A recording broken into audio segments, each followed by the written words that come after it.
Warning: this content may be upsetting or disturbing to some audiences. I had my son when I was 21 years old. He was unplanned. His mother and I had been together for a little over a year when she got pregnant. I was working at a pizza place when he was born. I remember the first time I saw him. He had big blue eyes and looked a lot like his mother. I loved him from the first time I saw him. I told myself I was going to do whatever it takes to bring him happiness. The first 3 months were wonderful. I was learning how to be a father and spent a lot of time with him. Times got rough. Money was a problem and my relationship with his mother was a disaster. We fought a lot, screamed. I regret those screams. She developed a painkillers addiction after an operation and there was a constant malaise when we were together. She wasn't the same. I tried to help her but she wouldn't let me. More fighting ensued. A week after his first birthday I found out that his mother had been cheating on me. There was no reconciliation possible. It was broken. I moved out, tried to get custody but lost in court. Only saw him every 2 weeks. He was a normal child, liked Pokemon a lot. We would watch it together when he was at my place. Gave him gifts, cuddled him, told him I loved him and was proud of him while he was growing up, and then things changed. At around 8 years old he became distant, rarely talked, was prone to fits and spent most of his time in his room. I tried to get him to talk to me but it was of no use. I saw a huge bruise on his left shoulder one day. I asked him where he got it. He shrugged it off. Then it was a broken finger, and then a rib. I contacted the police. His mother said he was clumsy and always fell, but my son finally admitted that she beat him but the cops did nothing. I finally got his custody when he was 12. His mother took too much pain meds and had set fire to her apartment. She was declared unfit. He was never the same. The joyful child he was gone. I tried to get him help but he'd run off. I tried to get him to meet a counselor but he ditched the meeting. As he was going through adolescence I was seeing less and less of him. He started to hang out with questionable kids and got into pretty hard drugs. I did what I could to get him out of this slippery slope but to no use.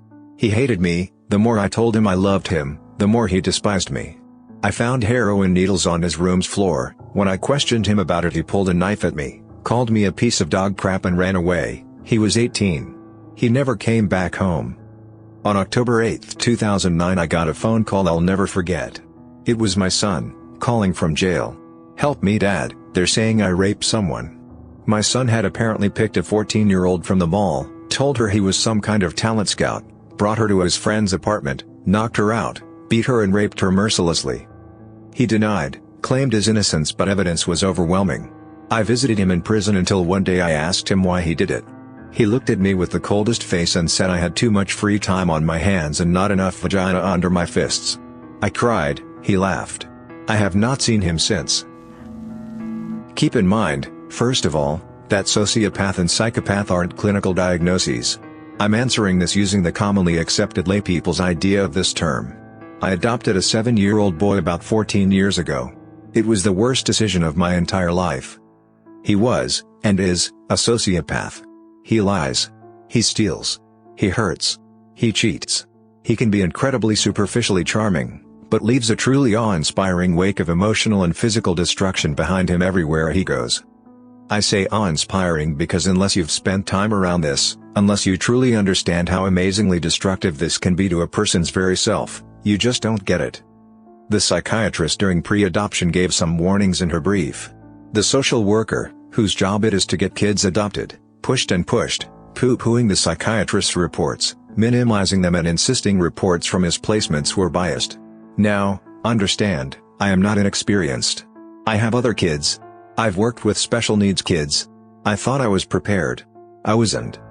Nothing, and I mean nothing, can prepare someone to have this inflicted on themselves. It changed me. It fundamentally changed me as a person. It did the same to everyone else in the family, in different ways. Friends tell me I am less outgoing, slower to laugh and smile and joke, less prone to trust, and far, far, too matter-of-fact and blasé about everything. I've developed the latter as a survival defense mechanism. One learns quickly, one simply cannot react emotionally to anything. At all. Ever. As it will be used brutally against you. Even when as a teen he steals your car, ignores you when confronting him in the driveway as he attempts to make his getaway, then runs over you in the process, hurting you fairly badly. And then driving away while you lie there screaming, and then coming back hours later, and acting as if literally nothing has happened. even conning the authorities into thinking it was a silly accident despite testimony and another witness account. He has stolen more things than I can imagine from home. Game consoles, electronics, computers. He is indiscriminate. Now an adult, he steals from children, just to pawn the stuff to pay off his dealer so he doesn't get beat. He's never held down a job for more than a week or two, and that only 3 or 4 times in his life. He survives by manipulating and stealing. But, he knows it all and will tell everyone, and me, in detail, how they are doing everything wrong and how easy it is to be wealthy. He doesn't appear to see the irony at all. He lies like most people breathe. Literally, every word that comes out of his mouth is manipulative and untrue in some way. One learns to expect it. Nothing, at all, ever, is at face value. It is horrible. He is horrible. I hate him. But I love him. I spent so much time and effort trying to help. He returned the effort by hurting, manipulating, lying, stealing. I cannot help wishing he would get in a traffic accident, get stabbed, shot, beat up into a coma, disabled. I cannot help feeling like a horrible, disgusting human being, despite everything he's done, for even allowing myself to think this. But I still think it. Again and again. He is no longer living here, but every time nobody is home, we return wondering what will be missing or wrecked. He doesn't get caught, legally. He's just barely smart enough and charming enough to set up others instead, and somehow manage to keep himself out of trouble. Mostly. He's been tuned up by former friends, investigated, etc. But so far has managed to avoid serious repercussions. I have little doubt it will catch up with him eventually. Hopefully somebody won't be badly hurt or die before this happens. It's a constant nightmare. Slowly getting better as our lives move apart, and with the incredible help of friends and family to set and brutally enforce limits. He's a dangerous person though. I have absolutely no doubt whatsoever that one day I may wake up to a gunshot or a knife wound. Moral of the story. If there's any hint at all, of a kid having no ability for empathy, lack of remorse, no moral development, and incredibly superficially charming, then run. Run fast. Run hard. Run away and never, ever look back. Just get away. I think my mom is a sociopath. I was raised by my grandparents for the first 13 years of my life, but she was in and out for most of that time. When I was 5, her boyfriend tried to choke me to death. She was mad at the time, but afterwards, she didn't report it and we continued to stay with him.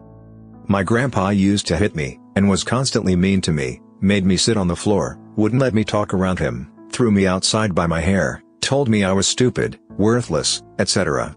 That sucked, but when I went to live with my mother, who'd supposedly cleaned up her act, it got worse. Physical pain and terror are bad, and everything, but my mom tried to unmake me. Her crap messed with my mind, almost drove me insane. By the time I moved out, I was planning to murder her and then myself. And that would not have been the first, even the second time someone tried to kill her. She would act like she was the only person who ever loved me, not an unrealistic concept, considering how everybody else in our life treated me, then be needlessly cruel and nasty. She's a practicing anorexic, so we would crash diet together, and she always told me I would be so pretty if I just lost a few more pounds. When I tried to get recovery for my own anorexia, she was actively negative. She complained about what I was doing to myself when I started to gain weight. Whenever I would try and stand up to her, she would cry and complain that I was taking advantage of her, being a terrible daughter, breaking her heart, etc. Instead of beating on me like my grandpa did, she would torture me. Literally stuff that is against the Geneva Convention. She would keep me awake at night, she would tell me detailed plans for suicide. In the morning she would wake me up by dragging me out of my bed by my feet, screaming the whole time about something I couldn't have possibly done to her. She would alternate concern and violence or threats of violence completely at random. You never knew what she would act like, minute to minute. She's told me before that she treated me so horribly because of my bad karma. If I ever tried to point out how toxic this all was, she would tell me I brought it on myself by being negative. The thing that really makes her a sociopath is that this is not insane behavior. This is just the stuff she did to keep me distracted and confused so that she could get the $300 a month state aid for having me in her house. If I'd ever been aware enough to leave, that money would have gone with me. Which it eventually did when I did leave. She does it to my grandma. She tells her one thing, then another, then confuses them with each other. Then my uncle thinks my grandma is getting dementia, and my mom totally agrees, because she needs grandma's car, Or she needs everybody to be too upset that grandma is confused to wonder why grandma is paying part of her rent. Her ex-boyfriend pays her car payment. For a while, she bragged that he still thought they were together, joking that he's too old and ugly. I know she mocks him because he can't get it up. He can't get it up because he has prostate cancer. He's a really nice man, and she will do anything to ensure that she's in his will, and that she gets as much out of him as she can before he dies. To this day she pretends she doesn't understand why she can't have my address. She actually asked me what she'd done to me lately to deserve such horrible treatment. Lately? The only reason she hasn't hurt me lately is because she doesn't know where I am, and only has the most basic details of my life. I'm not a parent, but I have an older sister who I believe would be considered a sociopath. She has torn apart my family, physically hurt us, stolen from us, lied to us, among other terrible things. My mother, the kindest woman in the world, has been completely physically and emotionally ravaged by my sister, Brandy. Brandy was born 8 years ahead of me, in 1981. My mother was married to an abusive alcoholic at the time, Brandy's father, Vic. He disappeared shortly after she was born and never heard from again. However, Mom says she sees a lot of Vic in my sister, that he had a very similar personality. When Brandy was 5, my mom met my dad. She was extremely unhappy with the new addition to the family and would often have random fits of rage and throw things at my dad and become physically violent. My dad just thought she needed to adjust to having a male role model in her life, and she would eventually settle down. That never happened. Shortly after Brandy's 8th birthday, I was born. This caused even more disruption. When I was around 6 months old, she began covering my mouth with her hands, when I wasn't crying. When I was happy. Because happy babies disgusted her.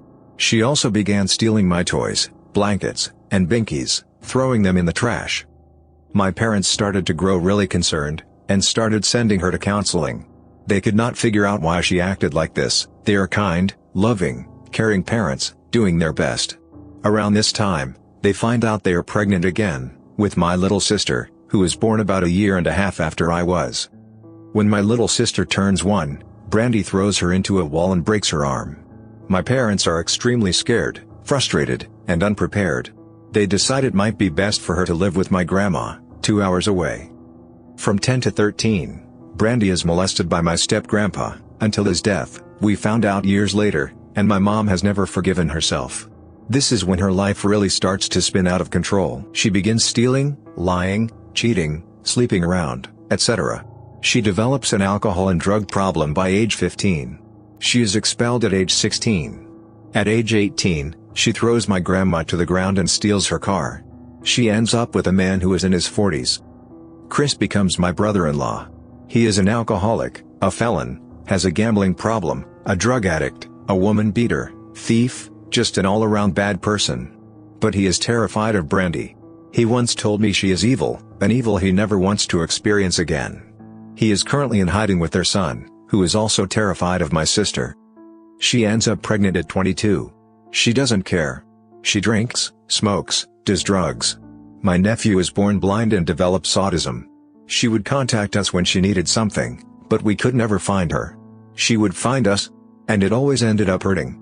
She runs away from everyone with her son and abandons him at age 4 in a crib in an apartment in Alaska. He is found 3 days later, extremely malnourished, laying in his own poop. It was horrible. She's 32 now. I have no idea where she is at the moment. My parents have a restraining order against her, and moved. Here's a list of horrible things she has done to us. Stolen my vehicle and my mom's, broke into my parents' home and smashed every single dish and pulled everything from the cabinets and pantry into a giant pile in the middle of the kitchen. Tried to stab my dad. Tried to stab me. Abandoned my little sister and me at a mall 6 hours from home when we were 11 and 12. Covered my little sister's mirror in her blood, after she slit her wrists. Tried to steal my identity. Accused my brother-in-law of raping her. Tried to smother my grandmother in the hospital, she blames everything on her, etc. She always leaves a horrible mess of destruction and pain in her wake. She cons people for fun. She uses women and men. I'm sure she's probably killed someone at some point in her life, or will. She is pretty and extremely charming, until she has a complete breakdown. I don't even know how to explain the feeling she gives me. It is on a level of creepy I have never experienced other than with her. Just her smile makes me want to vomit. My brother is schizophrenic, a drug abuser and an alcoholic.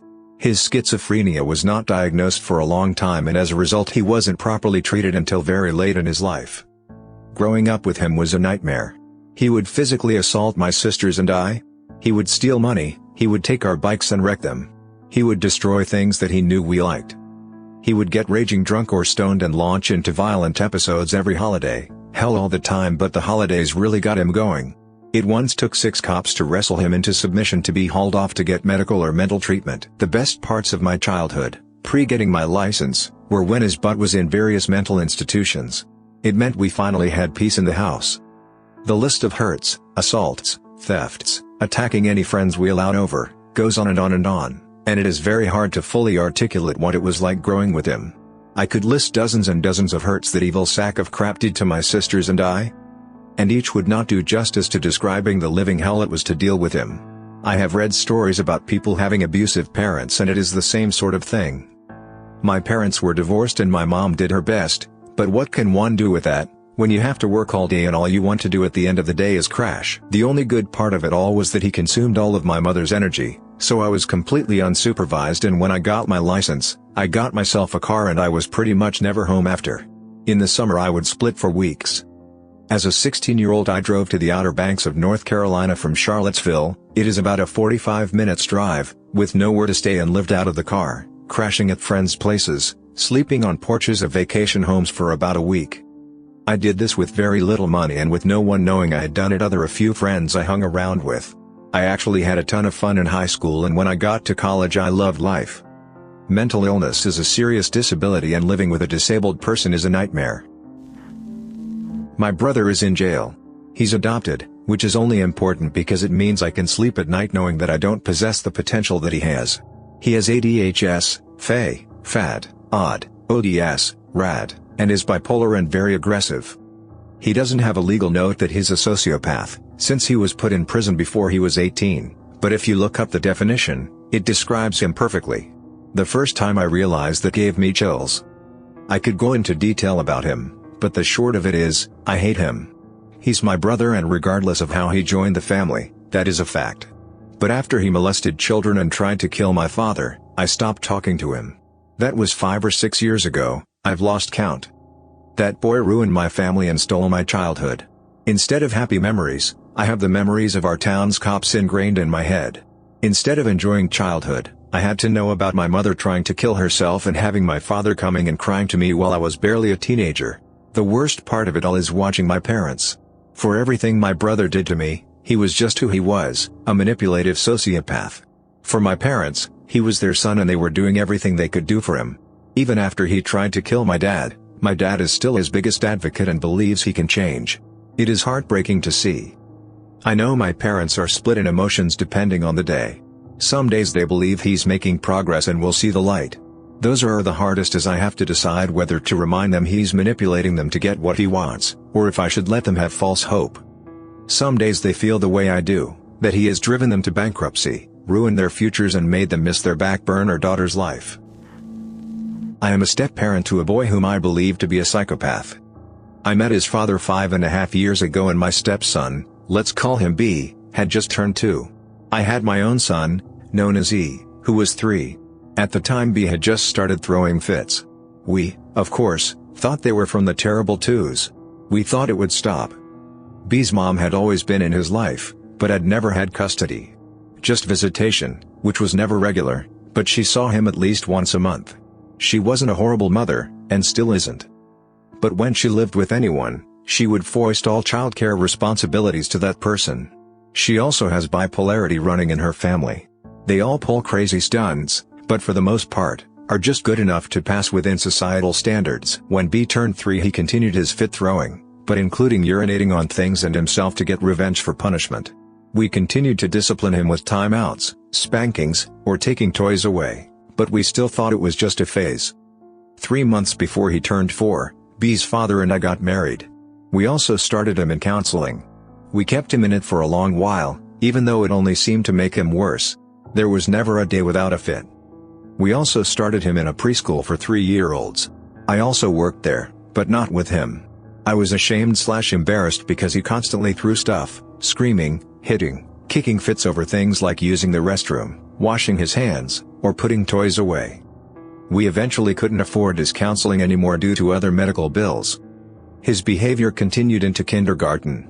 His teacher believed he had ADD because he refused to pay attention and do his work. He eventually told the school counselor that he just didn't want to do it. This is a continuing problem today. We battle over it constantly, and not just with schoolwork, but the basic kid things: personal hygiene, cleaning his room, chores, helping around the house at all, etc. He is now 7.5. He still throws screaming, raging fits. He also still urinates for revenge. I have to clean his bathroom constantly because when he gets mad, he goes in and pees all over the floor and shower curtain.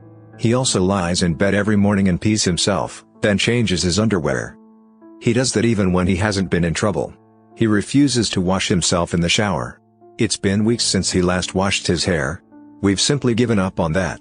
He refuses to do the majority of his homework. He constantly lies about everything. He makes up grand stories about all kinds of stuff, from things you can't really do in a Minecraft game to saying my mother punched him. He takes anything you say and twists it wildly around in his head, then throws it back at you, starting that you hate him or want him to die or want to kill him. He has ripped up his own clothing, his toys, his bedding, and anything else he can lay his hands on. He also tried to manipulate every situation he can and has been known to steal, particularly from school. No matter what you do or say or try, he will argue with you until he's won or thinks he has. No matter what we do or where we go, even if it's just for him, he's unhappy. Always unhappy. He has never been molested or touched by anyone. We know this for certain and have had him evaluated by his new counselor just in case. Our families don't have extended contact with him for all the reasons listed, but my mother generally keeps him one night every 2 weeks. His mother's family are hugely into bikers against child abuse. We know them all personally and no one new has come into his life. Plus, when he's with his mom, who is now a lesbian, he generally doesn't see her family much. The reason I'm telling this is because his latest terrible behavior is sexual. The first time he was alone with his Kindle, 15 minutes while my mother did laundry, he looked up boobs on YouTube and watched a bunch of videos. He got in a lot of trouble, including having no Kindle and no YouTube access, but went to his mom's and did the same thing, but tried to show his little 6-year-old sister. Also within the last year, he has told E that he has touched his sister's boobs and peeped on her while she's naked. Not to mention all the times he has touched E's private parts, including an incident when he put his mouth on E's crotch. E was wearing jeans, and bit down. He also touched our toddler S's behind repeatedly, in a not nice way. He is no longer allowed to be with him alone. He is currently back in counseling. Although there has been no improvement in months and the counselor is running out of ideas. How do I feel about him? Honestly, I can't stand him. I know he's only 7, but he has ripped our family apart. My husband and I are completely different people than we ever were. We are tired and stressed from the daily battle with him. We are sad and drained from our own feelings toward him. And we are guilty. So heavily and deeply guilty. My husband is especially guilty, feeling that he put this awful burden on me, E, and S. This is a child I have loved with my whole heart. I would say that at one time, I even loved him more than my son, E, but the continued conflict and screaming and hate he spews has caused me to retract a lot of that love. I'm a stay-at-home mom. I care for him every single day, all day.